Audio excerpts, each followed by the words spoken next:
Good evening, everyone. Welcome back to the Evermore YouTube channel. It's Monday night. It's the time we ask that question mark. What's going on? I'll tell you what's going on. We're fucking mint. That's what's going on. How you doing, mate? You all right? I'm good, thank you, mate. Not too bad at the weekend, were they? Not too bad at all, mate. Not too bad at all. We're going to get right stuck into everything about the weekend and obviously some of the key kind of stories from it. Not too much of an in-depth match review because we're going to get stuck into that Wednesday with the boys. But just before we do, a little bit of housekeeping. If you join us for the first time, thank you very much. You're welcome. And please click that like and subscribe button. Help us get to, we're over 1,500 now, which is amazing. So thank you so much, you amazing people who've got us there. You're absolute legends. We're pushing towards the 1,600 now. So if you can hit that button if you haven't already. Just to say, you mad, crazy people. But yeah, thank you very much. Crazy, wonderful people getting us over 1,500 subs. We'll love you forever. But yeah, just keep on clicking the button if you haven't already. Get us to that 1,600. And onwards and upwards, it really helps the channel grow. And as always, we're live. So jump in the comments and let us know what you think about the weekend. A little bit of crack. We've got a couple already. Evening to you, Ian. Hope you're well too, pal. Yes, we're good. We're buzzing after the weekend. Jimmy's in the comments. Good to see you too, Jimmy. So yeah, might as well get stuck straight into it, Mark. Really, then, not to touch too much on the game, but let's just talk about the start of it. And we're feeling good as the tune was getting blasted out in a jam-packed St James's Park. 52,000 in there. Wor Flags again, mate. They're absolutely smashed it out of the park, didn't they? You got a great image if anyone hasn't seen it, which I'm sure the whole world has seen it by now, because these guys. If you missed it, where have you been? Exactly. These guys just get better and better every game, mate, don't they? You know, we've had Thomas on the show before. He's a great bloke. You know, and all the guys at Wor Flags and girls, absolute legends. You know, I've often said they shouldn't even pay for their tickets. They should just have free tickets for what they're doing. But show us this image, Mark, just in case anybody did miss it. That would be, you know, on the moon or just woken up from a coma. But this is just, I mean, look at that. I mean, it's a new dawn. It's a new day. It's a new life for NUFC, and we're feeling good. And bloody hell, mate, after that game of the weekend, we weren't half feeling good. What did you think about that performance, Mark, just briefly? It was pretty much as complete a performance as you can get. From right from the off, if you look at some of the stats, I think one of them on Sofa scores, like the sort of attacking sort of a play, and pretty much 90% of the kind of attack and sort of focus of the game is all in Newcastle's favour. There was very, very little the other way. Newcastle just played so well. It took a while to take a goal or to get a goal, numerous chances. But it was one of those, you're just waiting for one and the second one would come. And the first one was sensational. We know Fabian Schär's got that in him, hasn't he? And the second one, just an unbelievably brilliant finish from Callum Wilson. But it was just a complete performance, never looked rattled by anything. The midfield were brilliant, all three of them. But I know we've sort of picked to look at Bruno as well today. But Joe Linton and Willock were absolutely brilliant as well. Considering, I think we'd sort of written into the point that he might not even get a game at the weekend. We'd all gone different ways with our lineup. So he took his chance really, really well. Ian's bang on there. Bruno is different level. Yeah, I mean, I totally agree with you, Mark. I mean, it was, we didn't see Botman. For those of us who put him in his fantasy football team, we didn't see him, but we did see him at the end. Sorry, we didn't see him from the start. But you couldn't fault, Big Dan Burn. He was immense next to Schär. Didn't give anybody a sniff. Even was it Brennan Johnson with his pace didn't get past him at all because of Burn's experience and his movement. Just solid at the back. Trippier was mint. Target was just steady. Pope had nothing to do really. The best thing Pope did was collect a cross off the worst set piece corner I've ever seen in my life from Nottingham Forest, which everybody's seen, I'm sure, by now on social media because they were just absolutely shit. But two things to say about Nottingham Forest really. It's great to see them back in the league, but incredibly naive performance against one of the informed Premier League teams towards the back end of the season. No team has won more Premier League games in 2022 other than City, Liverpool and Spurs than Newcastle United. We were an informed side and they were incredibly naive against us. But to say that their fans, different gravy. The comments I've seen from their fans on social media praising Newcastle, praising the stadium, praising the fan base. drinking with people in the pub before and after the game. They felt welcome as a fan base. And do you know what? That's what football's all about. Everybody just welcome the away fans. Yes, we want to win the game. They want to win the game. But just have a beer and talk football, before and after. And they went away, loving the city, loving the fan base, and massive respect for Forest for that. I think, they've had loads of really good engagement. We've even had Forest fan comments in about the videos, and they just seem like a real class act of a fan base, so fair play to them. But they were massively outplayed by Newcastle United. I think the one thing that worried me, Mark, again, but we'll get into this more Wednesday with the boys, but starting 11 was really good. Great performances. As you said, the midfield was brilliant. Wilson was class. Maxi looked like he was up for it as well. But when I looked at the bench, and look, we're going to talk about this in the transfer news as well, when you look at that bench, still fairly weak. You know what I mean? I mean, you've got, young Elliot Anderson, I know everyone's kind of tipping him to have a breakthrough season, but it's unfair really to ask him to do that. Murphy's piss poor, Wood's piss poor, Richie's about 47, Lascelles ain't good enough, Dubravka's not happy being a number 2. So I think, we do need some depth in that squad. I think we still need them 2 key positions in, mate, don't we, just before we move on to individual performances. Yeah, absolutely. You look at that and you think, look, Fraser's going to be good coming off the bench. He works really hard. He's got plenty about him. But there's not a lot else. Obviously, at the back, fine. You've got Botman and Lascelles there.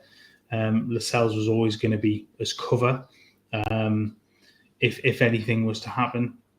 But the rest just, it would worry you. I mean, if you have to rely on Chris Wood coming off the bench, granted, if you want him to come off the bench and play a different style, if you want to start lumping things at him, but even then, we've seen games like that towards the end of last season where you put crosses in and he still doesn't get on the end of them.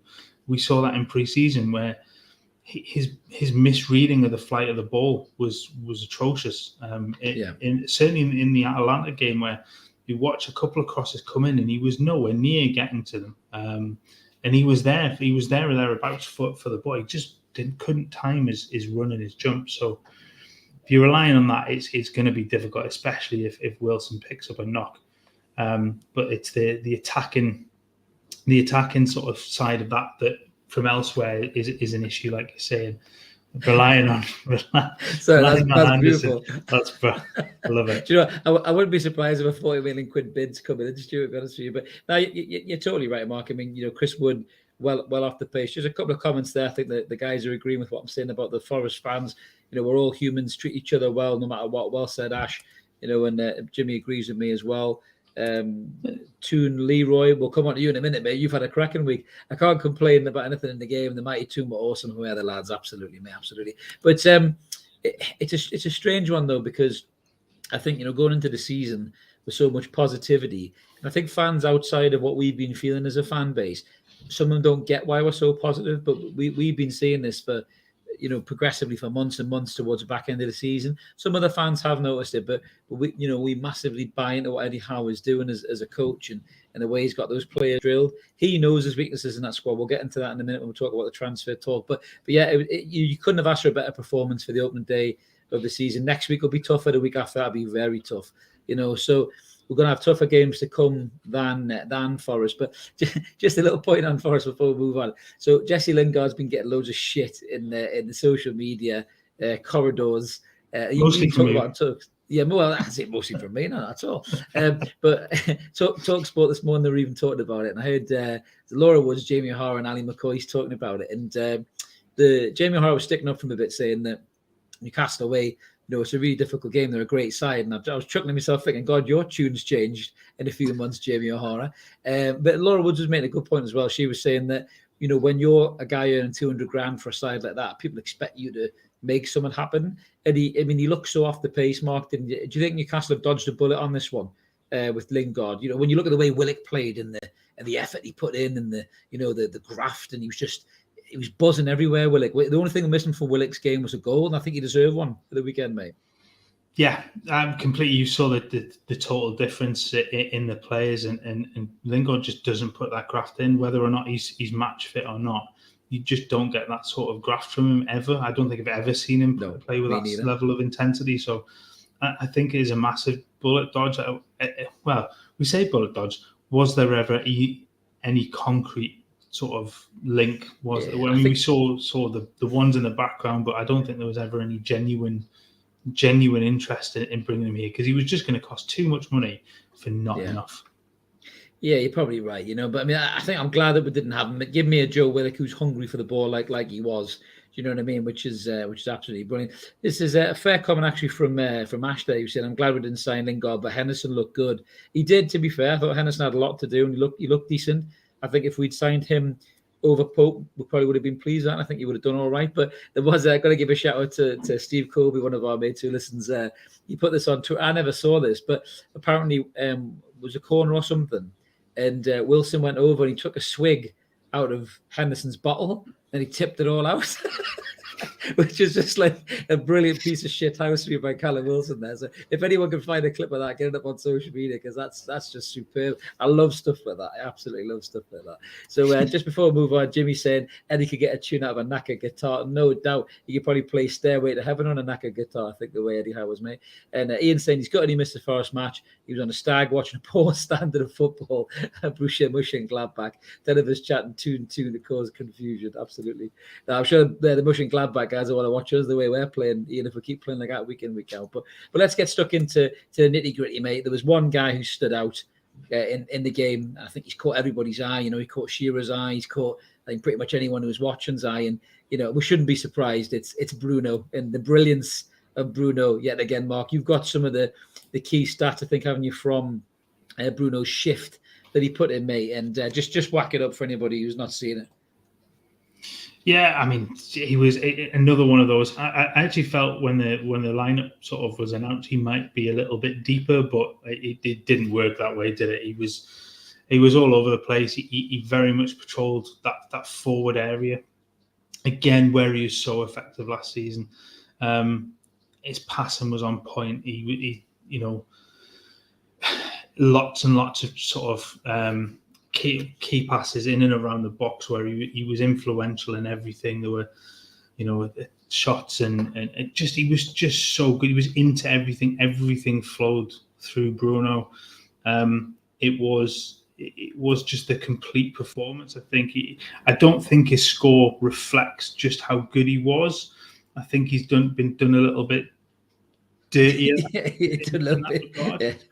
The funny thing is, when you look at the stats like that, especially from somewhere like SofaScore, they've got Joe Linton scored higher. Now I was going to come to that point. Joe Linton was brilliant. I thought he was absolutely. They were both brilliant as well. And to be fair to Lingard, he was playing against two unbelievable players. You know what I mean? And those two on top of the game mark, wasn't he? Yeah. You have to look at that and just think he was always going to have a difficult day, especially against the physicality that he's going to get from Joe Linton and the nous of Bruno and the work rate of Willock as well. It was always going to be a difficult day, but Bruno's his class showed once again, and it just shows what a bargain he absolutely was to bring in January. And it's like I say, that scored. I felt was a little low for him. Maybe he could have. I don't know. Maybe he could have had another couple of chances, but he was just brilliant, and just you now look to the future and you bring in these little bits and pieces, but he's got to be that he has to be that mainstay now. He's got to be the player that everything is built around. Absolutely. I love that comment as well, Stu, the bit when he flipped over the opponent's head. I'm going to get right into that in a minute, but Michael sees in the comments, how you doing, Michael, saying that, look at Joe's heat map. He says pretty much identical to Bruno's, but to the left-hand side as opposed to the right. But yeah, I mean, just going back to things like that, like flicking the ball over players' heads, he's just so calm and he's just so confident. And, whenever he's on the pitch, I mean, as a teammate, you must just look and go, fucking hell, we're in for a good chance today with this guy here. In the dressing room before the game, he must be saying, look, guys, it's all right. We'll piss these. Don't worry about it. It's okay. Give me the ball. We'll make it happen. You look at Bruno Fernandes playing for Manchester United. He looks scared. He looks nervous. He doesn't know what to do. He's all over the place. This guy for us he's just different level. It doesn't matter who he's playing against either. He did this against Arsenal. He did this against City. He doesn't give a shit who he's playing against. He'll get the ball and he'll want to make something happen against anybody he's on the pitch against. If we qualify for the Champions League and he's up against, the best of the best, your Modric's and your Toni Kroos's and that. He won't give a shit. He'll say, give me the ball and I'll make it happen. And those are the kind of players that's what's going to take Newcastle United to that next level, Mark, isn't it? Having players like Bruno Guimaraes. Hopefully Botman can do the same thing at the back. I think Howe even mentioned how he's going to bleed him in like he did with Bruno into the side. And that's smart management as well, Mark, isn't it? Yeah, it absolutely is. Go back to January, February, where screaming for Bruno to get on the pitch, and he was managed so well, bringing him into the side. And once he was there, he's never looked back. And I think you see the same. I said last week, I felt that when you bring in the new players, obviously Pope's a little different. He's used to the league. It's a very different position to come into. Obviously, Target already played, so there's never a difficulty there. I think Botman possibly needs a little bit of time to adjust. And when you look at Burn and Shaw and how good they were last season, and how well they played in pre-season as well for a lot of the games, and the fact that they played together looked like they would do exactly the same thing, and they would start with Botman being the one that will come in at some point, and he'll probably do the same thing. He'll come in and he'll take one of their places, and that will probably be it. And he will be the mainstay going forward. Absolutely. It's a great comment there from Jimmy as well. I wouldn't swap Bruno for anybody either, mate. At the minute, I think he is. He just looks like he's got no glass ceiling, really. He can just get as good as he can get, And, people who talked about Paqueta, if he could come in and have the same impact, my God, what a couple of players would have there. Stu's in the comments saying Joe Linton gives our attackers incredible platform in games like this, but he shows the wingers up because they just don't produce anything. I think there was only one criticism I had with Big Joe. He was brilliant in the weekend, breaking the play. Him and Bruno were just unbelievable, and I think Ian said that as well. A couple of comments up, but I think the one thing that, again, with Joe always is the case. There was that bit when he got the ball and he just kind of ghosted past about 4 or 5 players, and then the easiest bit to put it in the back of the net, he shanked it, didn't he? And if he just got that bit of his game sharpened up, he would be like, I think somebody put on Twitter, he plays like Yaya Toure but finishes like Kolo Toure. That's just probably a really good description, I think, of Joe Linton, isn't it?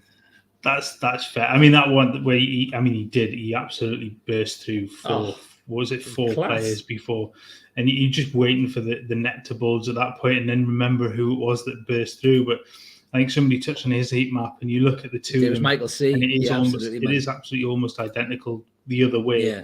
It was a little bit less heat in those sort of forward areas, but he did the job, didn't he? His assist for Wilson's goal. He had a couple of shots. He had a good shot where he was about 20 yards out, which forced Henderson into a save. But you were just praying for that one where he burst through to hit the back of the net, because it would have given him so much confidence as well. But he was outstanding again. He just keeps going to show what a good job Howe has done with him to get those performances out of him. Oh, absolutely incredible. A comment there from two Leroy saying, I've said it before, but I feel bad for Fabian Schär because he kept a clean sheet, scored a screamer, and everyone's talking about Bruno. I wouldn't feel too bad for him, Leroy. He's a fucking handsome bastard and he's a really good footballer. So I wouldn't feel too bad for him, but he is winning right now. Believe you me, mate. And we've got Mark in the comments saying, evening, fellas, evening to you too, mate, as well. What else have we got here just before we move on? Oh, yeah, but who we signing? We'll come on to that in a minute, Mark. No ITKs here, mate. Just rumours and links. We've got Ash saying Miggy and Bruno are so in sync on the run sand through balls. I think that means. But I mean, to be fair, the game was brilliant. We're going to get right into the nitty gritty on a Wednesday. Obviously, we've got some of the boys coming on that were there at the match as well and giving us their take on the atmosphere and everything else. Sadly, me and Mark weren't there, but the guys will be going through that on Wednesday night as well. But just moving on, there was another player who stood out really. And again, we shouldn't be surprised. And he did talk about this in a post-match interview, and that was Callum Wilson. Now, he didn't shy away from his World Cup dreams, Mark, and we've talked about this so many times. If you can keep that lad fit and he can finish like he finished at the weekend, what a fucking finish that was. That didn't get enough credit, in my opinion, on Match of the Day and stuff like that. That is an unbelievable finish. If that lad can stay fit for the majority of the season, he has to be on that plane to November, mate, surely, What? Well, when you look at it, this sounds really harsh on him, and I don't mean it like this at all, but who else is there? Well, who are you going to take instead? You're not going to take Dominic Calvert-Lewin. He's barely played. He's not knackered anyway, isn't he? Goals. He's knackered injured anyway. You've got, let's go down the list. Ollie Watkins, Rashford's. There's nobody that started. I'm really struggling going down the list to find somebody that stands out. That Patrick Bamford's always injured, and Ings is always injured. And, if Bamford can stay fit, yes, I think Bamford can stay fit, and I think he proved for Leeds this weekend that a fit Bamford is properly effective and will do. He will give you something a little bit different. But Tammy's a shout. That's very true. But Wilson is, I think, head and shoulders the best finisher of the lot of them. I can't disagree with that comment.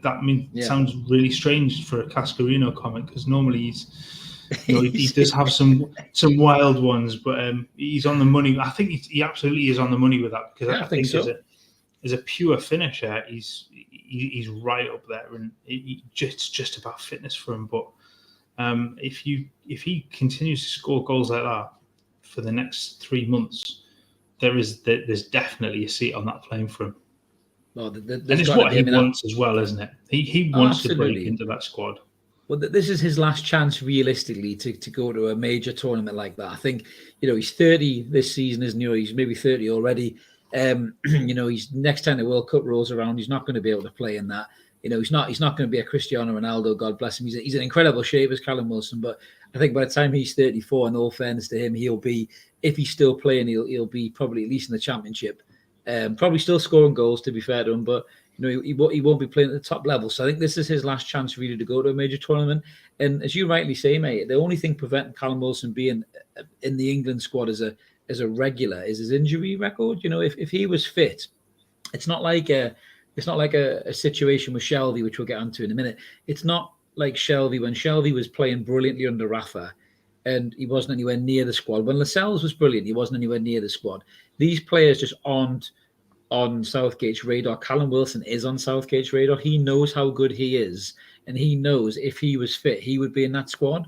I think the problem is with Callum is he's always a week or two from breaking down, and I think that's a real worry for Southgate. I think, to put him in the squad, he's probably looking for more consistency from his players in terms of playing volumes of games. If Callum can have a real good run this season, and we really hope that he can, I think he's got as good of a chance as you rightly say, Mark, to get in. I think Ian's saying there, I would have him as second choice to Kane if he stays fit as well, Ian, because I just think he's the best finisher alongside Harry Kane, which I think we were talking about before, and obviously Cascarino had said there. That's a fair point there, Stu. If Wilson hadn't got injured at Bournemouth, he'd have signed for Chelsea or something years ago. They probably would have ruined him, though, with the curse of the number 9, probably made if he'd went there, in all fairness. But I think Ash has got a bit of an anti-Southgate comment. Southgate's wasting English talent, though. He's playing shitty football, defensive crap. Ooh, what's your take on that, Mark? I know you're very on the fence with Southgate. You have good days and bad, don't you? So what do you think about that? I've gone through a whole ream of emotions talking about Southgate's England, and there are times when you think, yeah, right, he's got us to a final and a semi-final in the last 2 tournaments. But at times, the brand of football that he plays, it's so negative. It's so, especially for what he's got at his disposal. The quality. It's depressing to watch when you throw in, well, we'll play 5 at the back and we'll play 2 defensive midfielders, and you play in Liechtenstein or something stupid like that. And it's soul destroying when you look at the amount of attack and talent that there is at his disposal. He doesn't use it properly. We talked about this last week when we talked about the Lionesses run. Look at what Serena Wiegmann has done with that team, and she's got that team playing to their strengths. She's got a team playing attacking football with players playing in the positions that they're mostly comfortable with. Now, granted, she does have a striker playing at left back, but she's comfortable playing in that position. But in the main, you've got players playing in the right positions. You've got plenty of attack and talent, going forward. And Southgate just doesn't utilise his at all. And it's so soul destroying at times. It's a good comment. It's a fair comment, Ash. You know what I mean? but she looks to play the right way. She looks to give the players the freedom to play and express themselves, and it's something Southgate's just never done. And we always talk about take the handbrake off. I think that handbrake's welded shut now. He's a bit spineless, as Jimmy says. He's very sackless, isn't he, Southgate? He's not got any balls. I mean, out of every England manager I think I've seen in my lifetime, he's probably got the most credit in the bank for what he's done in the last couple of tournaments. So have some balls and play some other players. You know what I mean? Just try James Maddison, try Callum Wilson. You know, try Matty Target at left back. Even try Big Dan Burn in a friendly. What's it going to fucking hurt? You know what I mean? Give him a chance. We were looking at this. Was it heading towards the Euros and things, or was it towards the end of last year? And the pundits were saying, "Oh well, there's no left back in the squad. There's no left back available." Yeah. And you're going, "Hang on, Matty Target's just had a brilliant second half of the season. He's left-footed. He's a left back. He's nowhere near the squad, and yet you constantly looking at it, and it's no slight on the fact that Trippier can play there at all. Yeah, but I'd far rather have a left-footed left back in that position because it's the way that we play.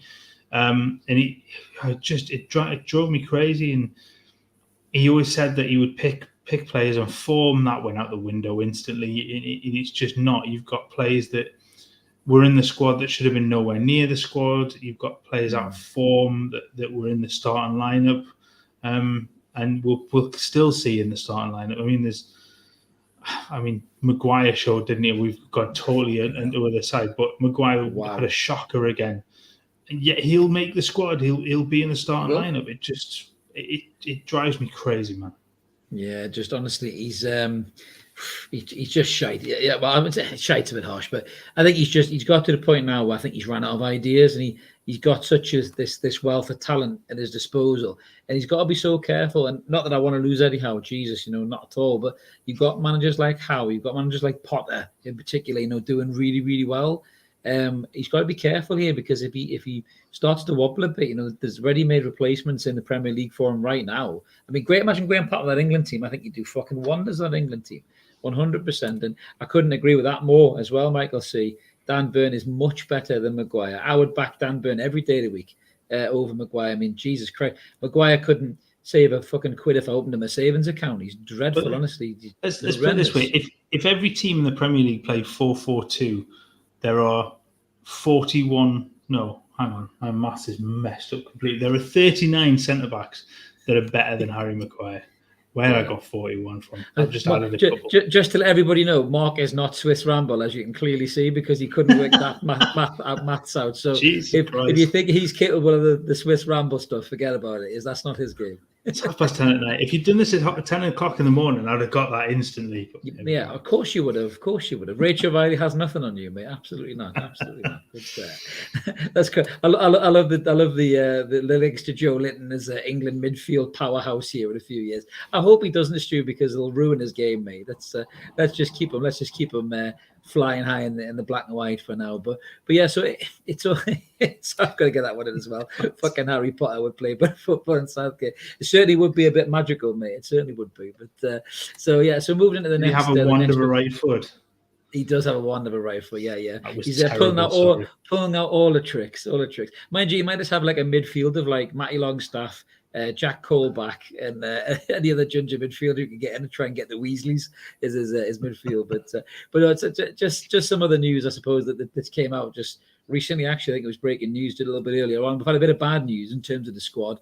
Jonjo Shelvey, we knew he was injured, but he's going to be out for quite a long time, Mark. He's had a operation. His hamstring, I think. He's going to miss his hamstring. He's going to miss the first half of the season. Is what they're saying. I suppose the question is, obviously it's bad for Jonjo because he come back in great shape, didn't he? But nightmare for Jonjo. But do you think that's going to force us to get somebody else in to replace him, or do you think we've got that replacement already within? Yeah, it's all right. I mean, he's going to miss about 12 weeks in it, so 3 months of the season. It is his hamstring. He's had not one. Yeah, I thought it was hamstring. Yeah. So I'm not so sure he's going to be as big a miss as maybe we possibly thought. I think with the way that Willock started, I think that there's probably enough there to cope without him for a couple of months. And you've got to think you've got 3 months Then it leads into the World Cup, so you've then got a break until Boxing Day. Do you bring in one more at the moment? I'm not sure you do, because I think that wastes. There's definite need elsewhere. For now, you need that backup striker if you can bring somebody in. So I'm not sure you dip into the market for somebody to cover him, unless it was a loan, perhaps. I just don't think you waste that time on somebody when you've got the likes of Longstaff and Anderson. And who's out there though? I mean, what would you try and get? What, Ross Barkley or something like that? I mean, he's not going to really better your squad, is he?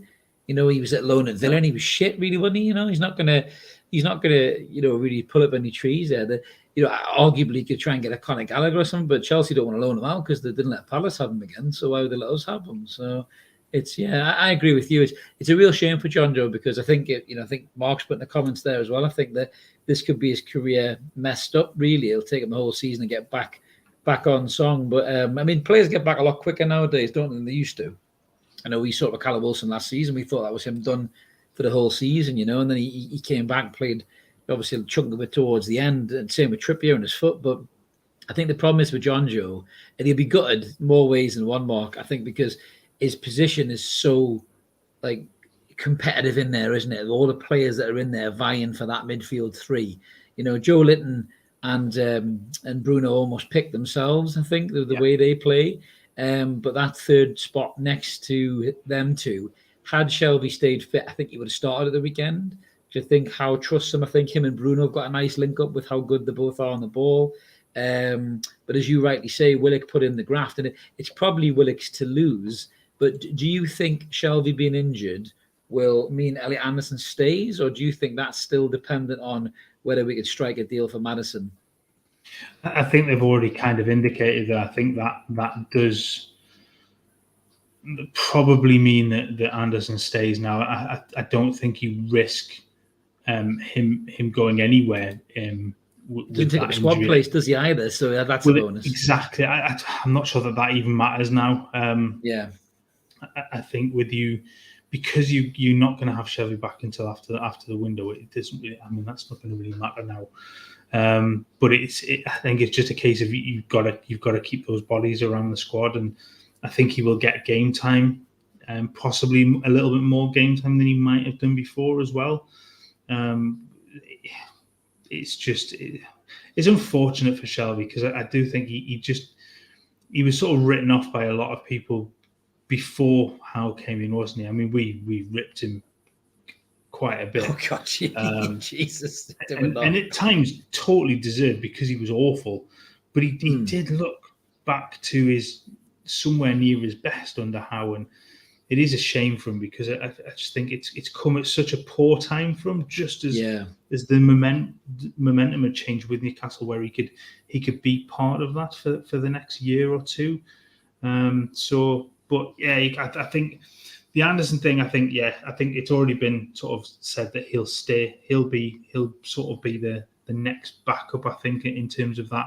You've got Longstaff there as well. Well, both of them, haven't you, that you can utilise it in that position. So I don't think there's any need to go out and bring anybody else in. And I'm not sure there really is anybody that you could bring in at a reasonable enough price to make it worthwhile anyway. No, absolutely. A couple of comments coming in there. Mark said it's a shame because you've been playing brilliantly. They'll get a Maddison in and drop Bruno back a bit. It's a funny one, because I really hope we don't take Bruno's attacking threat away, Mark. We spoke about that before, haven't we? Just, because he's so good at going forward. I hope getting a Maddison in wouldn't compromise him. But he's saying it was deserved, Mark, but how brings the true potential out of these players. It's like night and day with the man management. Absolutely. Ian's in the comments saying he'd keep Anderson all day. Being on a cinema regular before Longstaff and Willock by Christmas, if nobody else comes in. I think, to be fair to Anderson, I think had he started at the weekend, especially against that Forest team with the way they'd set up and how naive they were, I think Anderson would have really scared the life out of them, just with his kind of endeavour, his energy. We saw him on the Friday night against Atalanta. It wasn't a great game, but he was everywhere. He was buzzing around the pitch, and I think he would have took back confidence into that game. 52,000 Geordies screaming him along. His family would have been in the crowd. I think he would have absolutely thrived on that. And I think the likes of the Wor Flags display, I really think it does get an extra 20% out of these players. I really believe that. I think when they go out on that pitch and they see that atmosphere and they see those flags waving and they hear that noise, I just think they've got the fire in their belly, Mark, haven't they, right from the kickoff? And I think players like Anderson, especially being local lads, they'll thrive on that, man, won't they? Yeah, I mean, to be honest with you, I was a little surprised that we didn't see anything of him at the weekend. Yeah, me too. I did think that might have been a really good time to bring him into the side sort of late on, 75, 80 minutes, and give him 10, 15 minutes in the playing with a bit of comfort in the scoreline and just let him express himself. I did think that was odd, but I'm not going to question Eddie Howe's substitutions. He's done all right so far, isn't he? So, I think if you did question him, he'd probably answer you really articulately and make you have a little cheeky smile, because he seems to be able to do that, does Eddie Howe, doesn't he? He's got a real charm about his answers. Great comment there from Mark. I'll tell you one thing, he'd love to walk in the TalkSport studio and drop kick Gabby Adbong and Knobhead. Yeah, I think everybody would do, mate. I think there'd be a bigger queue for that. There would be the Shard, I think, in London, mate, down in those offices, to be fair. Ash is saying, if the window shuts and we sign nobody else, I wouldn't be upset. Regrouping going again in January. It's not long till January. Yeah, I think you might be right, mate. I really do. And then Ian agrees with those. He thinks Elliott will come on. Absolutely, and I think there's a lot of games ahead of us. Obviously we've got the FA Cups as well, League Cup games, and we've got teams that maybe Elliott can stretch a bit, with his running and his energy. There might be games again. I think we said this about Joe Linton too as well. Joe Linton can pick up knocks the way he plays. The tackles he goes into, he can get suspended, as we've saw in pre-season. So there is going to be times when we're going to have to bring in another couple alongside Bruno in that midfield. There might be games where we need to rest Bruno if he's carrying a knock or something, because you don't want to lose him for massive key games. So it's all about squad management. But going into the, I suppose the kind of last category that we've got, Mark, which is always one that takes a little bit longer, which is the transfer talk. It's a nice little segue into that. So, I just have a feeling. I mean, Eddie Howe spoke about this, and he said he wants at least one or two in areas where we need that extra bit of quality. He was quick to praise the lads, and I love the way he talks about all of his players. It's not like Steve Bruce, doesn't throw any of them under the bus at all. He bigged up Martin Dubravka, he bigged up Sven Botman, even though they didn't play from the start, and he was just respectful about them. And, I still think, though, there's a little something in the Dubravka Leicester move, possibly, as part of the Maddison deal. Obviously, Schmeichel has gone to Nice, along with Aaron Ramsey. It's like a Premier League retirement home, that, isn't it? So he come and retire in the south of France, guys. It's lovely.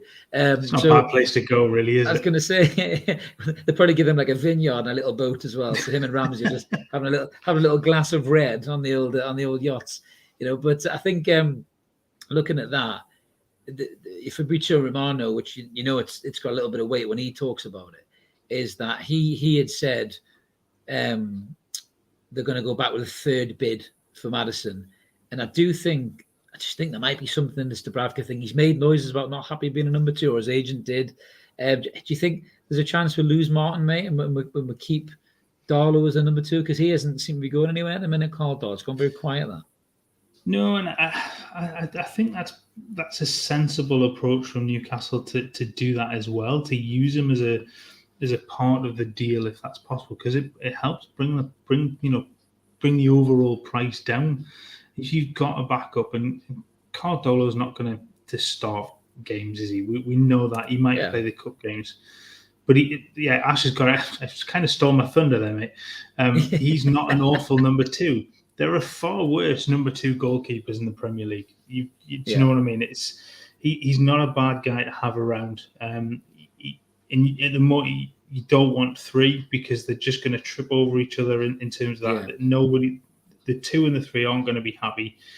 If I'm a number two goalkeeper, I'm not going to be happy anyway. I want to be playing. But if there's a number two and a number three, the number three is going to be sitting there seething and looking in and out. If I'm Dubravka, I want to go and play. He's an international goalkeeper. I want to go and play football. If there's the chance for him to go to Leicester, then I'm not sure I'd want to leave, but I think it's a sensible approach for him to go and just maintain his game time. Bit harsh on Ward, because I think sort of Dan Ward he can take that position and make it his own. Yeah. But I just think if it is a Newcastle approach, to use him as a bit of a make weight in that deal for Maddison, it is very, very sensible. Very, very smart business. Great comment there from Mark, who was joining us from Istanbul. Thanks for coming on board tonight, Mark. Best NUFC channel on YouTube by Country Mile. Oh, you absolute sweet talker, you. We love them comments, mate. Thank you so much. That's absolutely brilliant. Thanks, man. I think the third goalkeeper one is quite interesting, because every time I see Gillespie, I just like think of that line from Coming to America where he goes, "I'm very happy to be here." That's like, Gillespie he just seems to be so happy to generally be at Newcastle. He doesn't care, he doesn't play, he just carries the waters, he high fives the lads, he calls Adam Pearson Shagger when he sees him stalking him in the training ground, and then he just walks away having a smile on his face, mate. You know what I mean? So yeah, it's what's this? Did you blush, Chris? I think I see one there. What was that? Did you just blush? No, I didn't, mate. I've got a hot flush, I think, mate, because it's quite warm tonight. So I certainly didn't blush, but yeah. So yeah, just with Gillespie there, I just think that he's just happy to be at the club because he's a Newcastle fan through and through, isn't he? I think if he plays a handful of cup games, I don't think he's arsed. Do you know what I mean? He's just happy to be there, and then he's probably your ideal number 3. Really was when you looked at Freddie Woodman. To be fair, he wasn't ready for the Premier League. We saw that when he got rinsed at Manchester United, and I think it was West Ham as well. He needs time in the Championship to obviously progress his game, and hopefully he'll be a better player for that as well. Do you know what I mean? So. Yeah, it's funny. I always wanted Woodman to be that next one. I always thought he would be the one that would break through. He would he'd take on the kind of the form that he'd kind of shown when he was a younger keeper, and bring that into the first team. And it just never happened for him. And I don't know whether when he was out on loan, it just didn't work very well for him. But it just made odd mistakes. His footwork wasn't right, and when you're trying to be an established goalkeeper, those are your fundamentals. And I think for Gillespie, I think you're right. At times, it is just a case of just happy to be here. But he's kind of your ideal 3, isn't he? Because he's not going to kick up a fuss. Whereas the other two would. So I think sensible approach. I think move him on if you can, because I just think it then just becomes. It just becomes possibly an issue within the squad, and you don't want that. I'm not sure he'd be too vocal about it, but you don't want an unhappy player around. And if he wants to go and play, let him go and play. And you've got Pope for that very reason. You brought him in to start. Absolutely. Yeah, and I think Ash is saying there that Wooden was Golden Glove in the Championship, which is fair play. Mark says it's nothing to do with the 2 bottles of red that he drank last night. Are you sure you're not a Nice with Schmeichel and Ramsey there, mate, with 2 bottles of red sinking there? Was on the edge of the boat on the starboard bow. So he also said in the comments as well that in all fairness, you can only be happy as a number 2 goalkeeper if you have no chance of making it in your national squad. Which some number 2s are international goalkeepers, depending on how poor the pool is of their players, aren't they? We've seen that before in other teams, through the Premier League history. And Stu says, fucking Man City's number 3 is Scott Carson. I think he's actually older than us too, Scott Carson. The only reason they do that, they bring in that it's for their English quarter, isn't it? They did it a while ago with who was it they had? Stuart Taylor. Stuart Taylor. That was it. He was shit. They only signed just so it was another English trained player in the squad, so they hit their quota for the Premier League for Europe. And it's exactly right as Ash says there. English quota. English quota. Yeah. And it's nice I guess it's nice to be in that position where you can do something like that. But I think that the quote before about you not want to be a number 2 if if you are first choice for your national side, and they're not a bad national side. Like, if it's not San Marino, you're probably going to be happy sitting on the bench somewhere. But I think it's sad a little bit, because I do think that Dubravka's done very, very well for Newcastle. But I think, as I said, I think it's probably time to kind of shift him on. If you can, like I say, use him as part of the deal, then it's the best way to do it. Richard Wright. Absolutely. Richard Wright in the comments. I think that was the one I was thinking of. Richard Wright, that was it. Yeah, I'm sure Stuart Taylor was there as well. I'm sure he was at some point. Sure, he was at some point. We'll have to Google that. Somebody Google that and tell me if Stuart Taylor was at Man City as well. I'm sure that there were. But he's saying, to be fair, he was an insane goalie back in the day. Was he Richard Wright? Was he really that good of a goalkeeper back in the day, Ash? I don't remember being that. He was in England squad, but I don't remember being that good though. Was he all right? He was Ipswich, wasn't he? He wasn't a bad goalkeeper at all. Didn't he go to Arsenal? When they lost Seaman? He sort of played. I think he went to be the next number one, didn't he? And then never really did it because they went through Seaman and Alex Manninger, and they got Lehman and Jens Lehmann. He never really got his chance. So he was a good goalkeeper. I just think he probably made the wrong move at the wrong time. Yeah, no, I think, to be fair, mate, there's been loads of goalkeepers like that, hasn't there? You know, especially look at Manchester United when they were trying to play Schmeichel. Fuck me, they were going through absolutely everybody. You've never met a goalie that's not insane. Arguably, Mark, there's one sitting on the podcast with me tonight because he's not quite insane, but when he goes in between the goals, he turns into a right bastard. He's really nice on the podcast, but he's horrible when he's a goalkeeper. He yells at you all the time, especially if you're right back and you haven't passed the ball quick enough. So one of the funniest things I ever got told from playing football was somebody just didn't actually realise it was you playing it in goal today because you just turned into this horrible bastard of a person. And I was like, what? You just didn't do what I wanted you to do, so I shouted at you. And I shouted for about 90 minutes.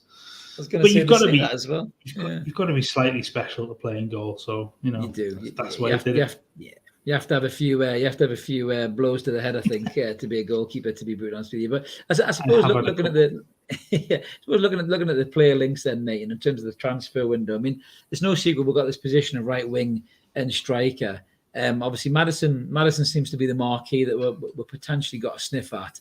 You know, we spoke about Hudson-Odoi, but he sounds like he's in talks with Dortmund. You know, Jack Harrison, I think Leeds wanted too much for him, so we've kind of pulled back from that one a bit. Miggy's done really well pre-season. He looked lively against Forest too. Obviously, you've got Anderson who can potentially play there. Fraser on the bench. What do you think the priority position is, Mark, before the window shuts here? Do you think it's this backup striker, or do you think it's a right winger? If you can get a player of Madison's quality, though, that's going to be the one, isn't it, to go for, I think, out of all of them. If you can get a marquee sign like that. If you can bring in somebody like that, that has to be the way in. Can you then squeak by without anybody else coming in? I'd be looking at somebody to come in that backup striker role because I want a trust in that Wilson can play through and can, you know, play a full season and go to the World Cup and do really well. But you've just always got in the back of your mind that he will miss 10 games, and those 10 games can be vital. You know, we saw it last season where he missed that good chunk in it, as well as Newcastle did during that time. You couldn't rely on the centre forward that was there to score goals, and this is what you absolutely need. So I'd want somebody in that can play that backup role. But I suppose the alternative option is, can you do it with Madison? If Madison can play, you know, comes in, could you play him through the middle? He does have versatility to do play in different roles. Maybe play him as a bit of a false nine, that sort of player, and play maybe, you know, with Saint-Maximin and Miggy trying to get in beyond, get them to be a bit of more of a goal threat. But I think you're right in terms of a marquee sign. If you've got the chance to get him in. But I'd definitely be making sure that you're looking at another striker, even as a loan deal to you know, till the end of the season, just to give you a bit of backup. Absolutely. Evening to Jody tuning for life as well. He's coming a bit late there. Good to see you again, buddy, in the comments. We've got Stu saying that Houses were looking for attackers with a different profile, maybe a number 10. And I think Mark's also said right wing or a number 10. Ash is saying that Madison and then take what's that one, Mark? Is that can you say that one? I'm not even going to try. Where's the Lynchman? Some lad from Coventry. Some lad from Coventry. Was it Keresh? That's a good way to test if you how many pints have you had. So a lad from Coventry for 8 to 10 million. He looks class as a backup for an EPS. To be fair, it's not a bad show. I think PK said this numerous times as well, that the issue that you have with a striker is if you're going for a young striker, he's got to understand that he's kind of going to be Wilson's understudy, and he's got to learn from Wilson and develop his game. Or if he's an older striker, he's got to learn that Wilson's the man. He's got to be happy to play second fiddle to Wilson. So you're kind of looking for a bit of a rare breed of player, aren't you? And I think the issue that we had with the Ekitike deal was that he wanted to be the man, didn't he? He didn't want to be, if he was coming to Newcastle, he wanted to be the man. He didn't want to be the man behind the man. And I think that was the problem that we had with the Ekitike deal. Maybe in January when we were initially looking at him, we were thinking he could be the main striker. And then when we started to talk about it, and the figures were being played around with, then he was obviously keen to come. And then we said, well, actually, you're probably going to be in and out of the side. And he thought, oh, fucking hell, don't about that. And then obviously PSG come in, and then they turn his head, don't they? So Mr. Taylor is in the comments. It's good to see you, mate. He's saying, I've seen we've been linked with Lewis Muriel today. Well, he's the other striker from Atalanta. And funny enough, as a segue from your comment about going for an older striker, he's 31, and he's got goals in him. He's got plenty of goal creation in him as well. He can play down that wider side as well, so he does give you a little bit of an option. He's a little older. Would he be happier sitting in behind? I think his price would be a lot lower as well. I think they're talking somewhere in the region of about 10 to 12, 15 million, something in that region. So it is reasonable. And it's one of those where, yes, the age is against him, but if he can give you 2 or 3 years, sort of 2 years in and around the first team squad, and maybe as a year sort of just as a pure backup, then you've got a decent life out of it, and he helps you take that next step forwards. We talked about that with the likes of Zapata as well when sort of Newcastle were linked with him. Yeah. Yes, he's a little bit older, but he helps you take another step forward. And I think Muriel would do exactly that. He's good enough of a goal threat to give you support where Wilson's not available, but can also play slightly wider too and be a creator as well as the goal threat himself. Absolutely. Yeah, Jody Toonfly saying about Werner going for 20 million. I think it's a fair comment as well. I think Mark had said that we can't pay him twice what our top earner earns. I think that was the issue with Werner was the wages. Going back to Ash's comment, he's talking about the lad that we couldn't pronounce the name for. He's an ex-Brighton player, 24, and apparently he's got 45 goals, 17 assists. It was that. I think it's 45 games for 17 goals, 5 assists. There we go. Yeah, sorry, I got coming. There was too many numbers there for me, Ash. I thought you were Swiss Ramble there for a minute, mate. But yeah, that was fantastic. To be fair, he looks all right, mate. But you just have to trust that the scouts are looking at these types of players as well. Maybe in the leagues below. I think that Leroy is saying, I reckon even if we do sign Maddison, we've got to get a proven striker as well, as the fan base will be split again. You're right. I mean, it's such a big position. This name, Mark, just to throw that at you, Neto available. I'd love to have him, in terms of coming in to replace Shelvey. What a fucking player he is, mate. Yeah. If you can bring in somebody like that playing that role, it would, absolutely perfect. There's a comment from Stu back there about how much would it tempt West Ham to sell Bowen as well. More than Maddison, I think. Astronomical sort of levels of I've just seen Mark's comment there. 45 goals, 70 but games. This is in. I think Pedro Neto would be brilliant to bring in. But again, it's about, we come back to the comments from sort of the club and for me how put the amount of money, and you touched on the Swiss Ramble stuff about how much money you can afford to pay for players now. Yes, there is money there, but you seriously then affect what you can do in the next 2 or 3 transfer windows. So it does become very, very difficult. It has to be a massive balancing act to go, well, yes, we could go out and spend now, but what does that do to us in 2 years' time? That's exactly it, isn't it? If we then want to take a step into the Champions League, I'm not saying it's going to get there in that amount of time, but if that was to happen and you made Europe and then you wanted to take that next step, that then seriously hampers the ability to go out and then spend money unless you've then got the income coming in as well.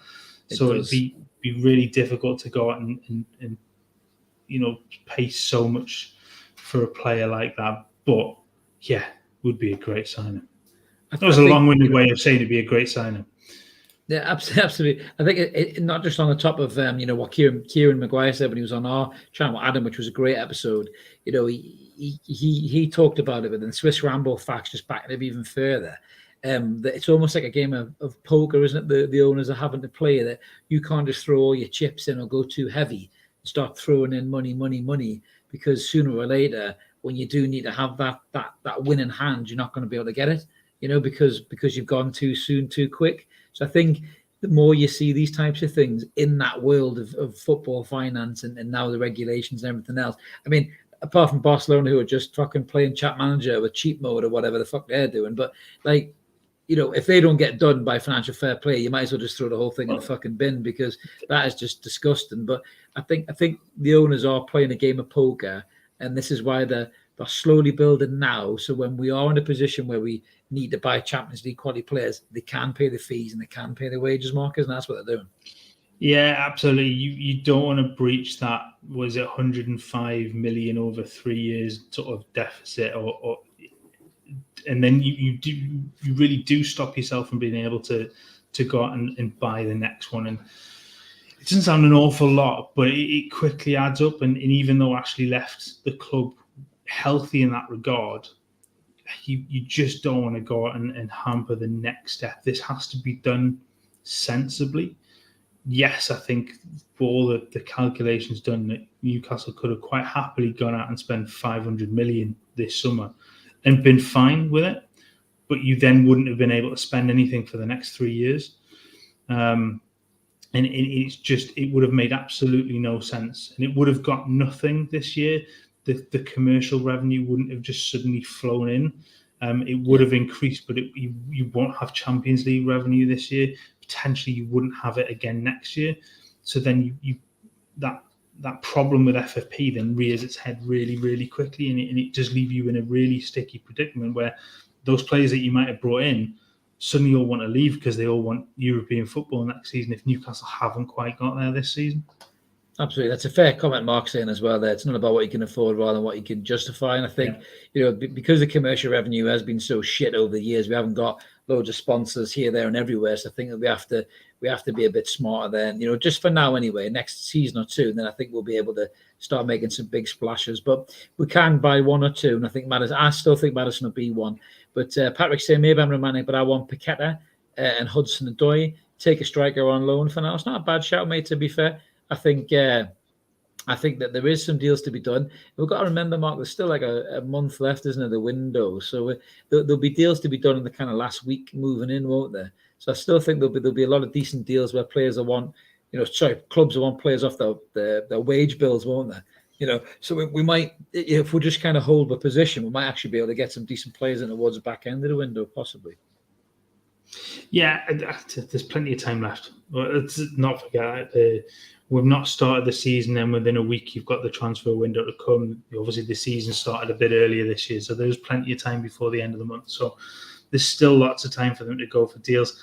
I'm not sure in the likes of Paqueta and Hudson-Odoi, you'd see both of those coming in. One or the other, I think. One or the other, and that good. Likewise, if it was Maddison thrown in with that, you see one or the other.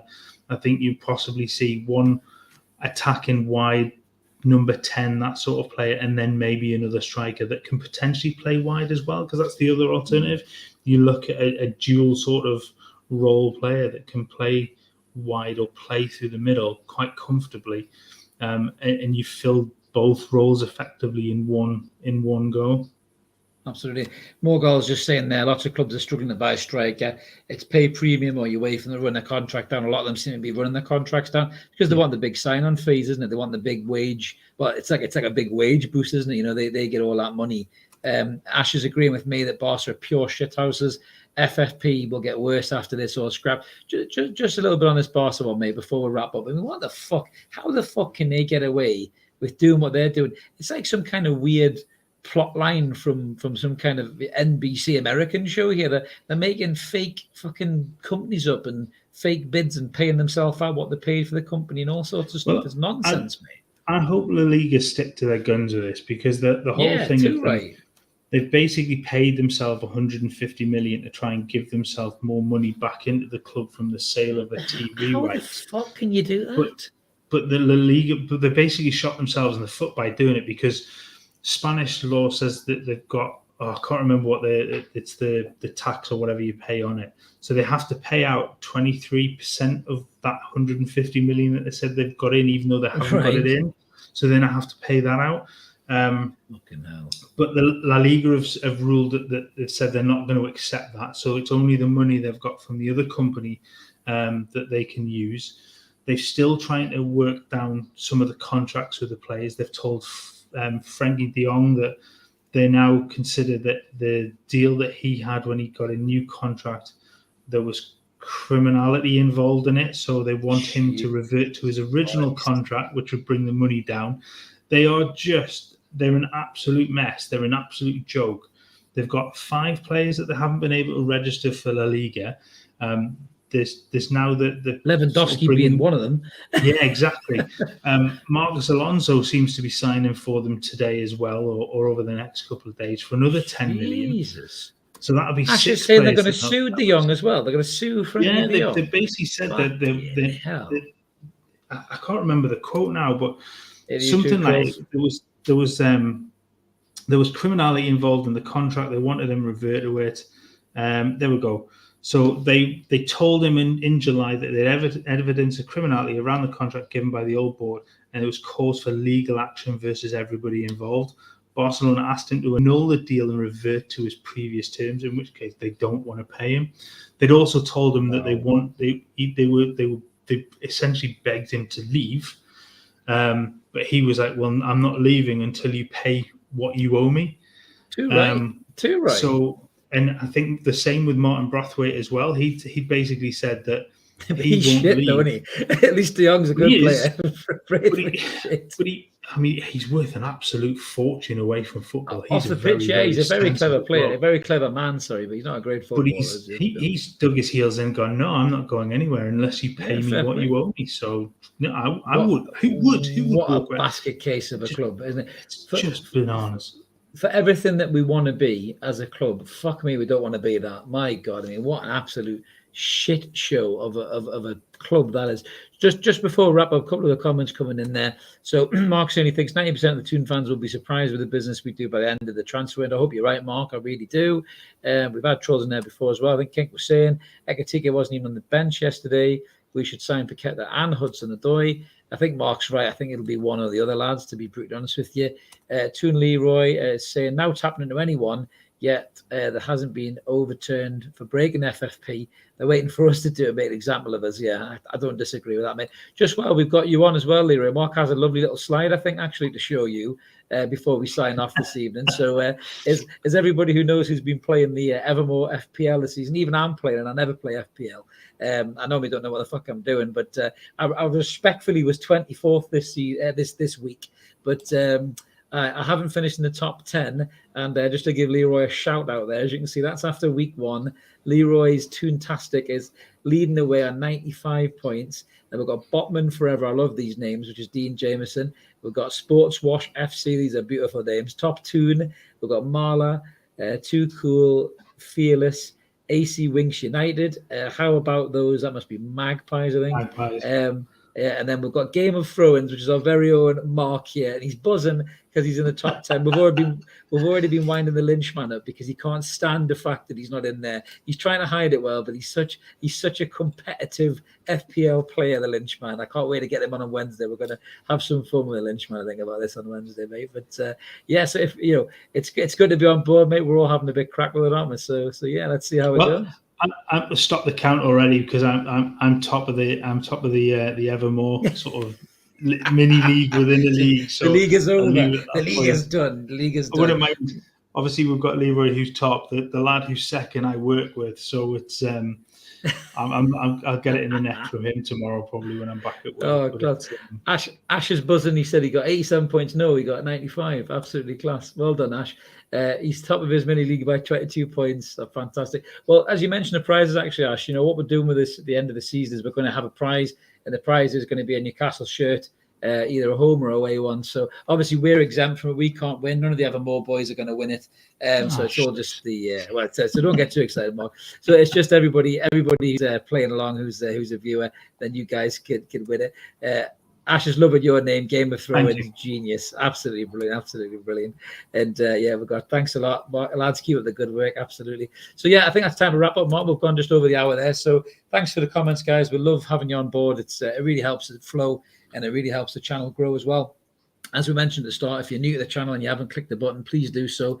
Click the like and subscribe. Just help us get to that 1,600 subscriber mark. We're absolutely buzzing that we've got the 1,500 mark. And again, thank you so much to everybody who's there. We love seeing the regulars in the comments as well as some new faces too. We're going to be back on Wednesday with the Evermore podcast where we get the rest of the boys in. We'll talk a bit more about the Forest game, look at Brighton, and hopefully we'll talk about some new transfers. And we're also going to talk about Eddie Howe's new deal, which we didn't talk about tonight purposely because that is Wednesday's show. So until then, guys, let's keep it Evermore. Let's keep supporting that team of Core United. This is what's been going on. Thanks for joining us, and we'll catch you later. Take care. See ya. Cheers, everybody.